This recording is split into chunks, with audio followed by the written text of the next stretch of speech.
May basa. Si Pakgong at si Matsing. Isang araw may dalawang mga magkaibigan sa Sina Matsing at Pagong. Isang araw may nakita silang puno ng saging at naisipan nilang hatiin ang bunga nito. Kaya naman pinutol nila sa dalawa na ang puno.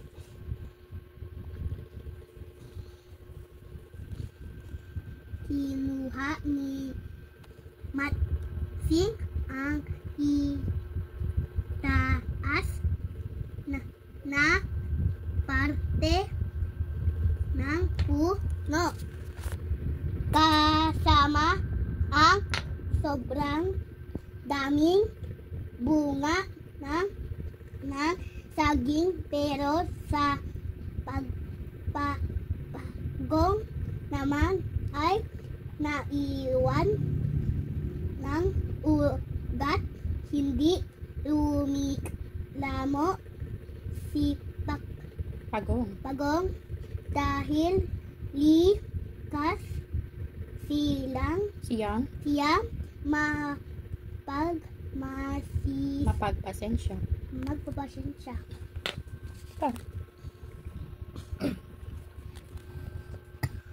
Munga rin ng saging nung unin si Matsing naman ay muling nagutom at wala ng makain, pero hindi rin makukuha ni Pagong ang bunga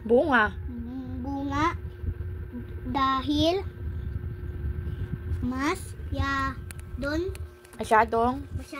mataas.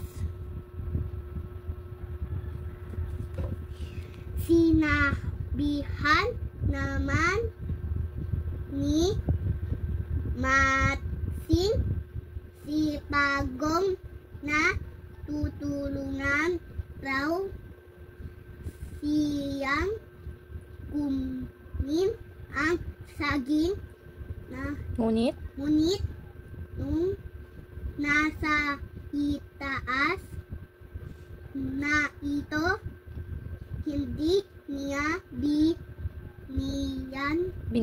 binigyan ang kanyang kaibigan at nang asar pa.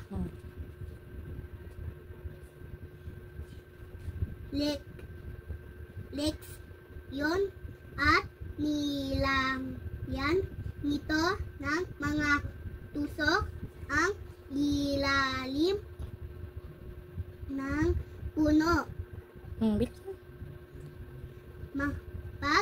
Pagkababa ng Matsing na tinik ito at nagalit kay Pagong.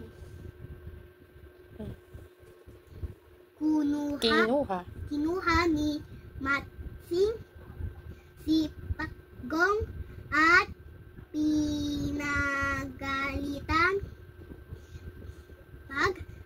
Pagkatapos tinanong niya ito kung saan niya gusto itapon sa lusong o sa ilog.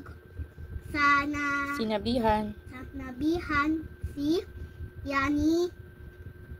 Pagong na gusto niya Bayuhin. bayuhin sa lusog.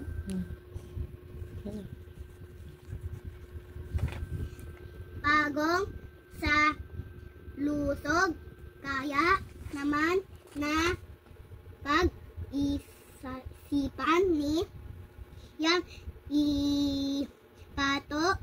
Bato. bato sa lang ito sa ilog Suba.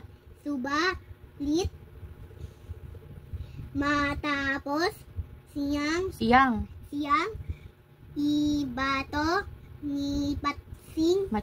matching ng pasalamat sa Si Pagong.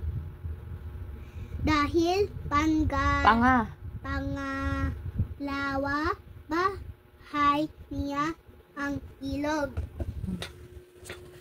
Okay. Pamagat ng kwento, si Pagong at si Matsing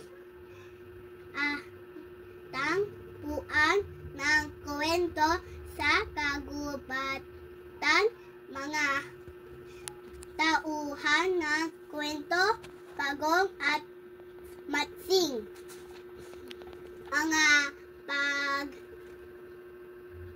pagyayari sa kwento, nakakita sila ng puno ng saging at ang bunga nito at pinutol nila ang puno sa dalawa at naging makasarili si Matsing dahil hindi siya tumupad upang Okay. bigyan si Pagong ng tanim ni Pagong na saging. Okay. Aral ng kwento. Ang aral na magkukuha sa kwentong si Matsing at Pagong ay simple lamang. Dapat hindi mo minamaliit ang iyong kapwa. Bukod dito, dapat ring gumawa ka ng tama dahil balang araw babalik rin ito sa iyong. That's all my story. Thank you for watching.